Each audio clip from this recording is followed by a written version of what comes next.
Rapat kerja antara pihak DPR dengan Kementerian Kelautan dan Perikanan beberapa waktu lalu menjadi sinyal positif pembatalan reklamasi Teluk Benoa. Pihak DPR sendiri telah sepakat agar pemerintah menghentikan proyek tersebut, yang selama ini menjadi polemik di mata masyarakat. Berdasarkan keterangan dirinya, Menteri Susi sendiri mengatakan akan terus melakukan kajian terperinci dari berbagai aspek, termasuk mendengarkan pendapat masyarakat, serta pihak DPR yang menginginkan pembatalan Teluk Benoa. Sebagai putra asli Bali, pihaknya pun akan terus menyuarakan kepada pemerintah untuk membatalkan reklamasi kawasan Teluk Benoa.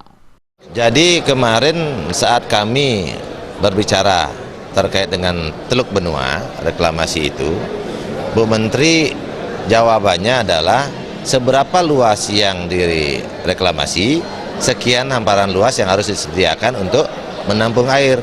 Kalau tidak ada itu, maka niscaya akan ada kebanjiran. Nah ini kalau saya menangkap sinyal seperti ini sinyal positif. Nah positif. Nah mudah-mudahan Bu Susi tetap pada pendirian seperti ini.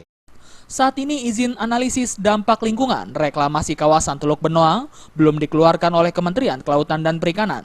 Berbagai pihak berharap Menteri Susi dapat memutuskan untuk tidak mengeluarkan izin tersebut karena dapat merusak ekosistem lingkungan sekitar. Dari Jakarta, Muhammad Ibrahim dan Eko Yulianto melaporkan.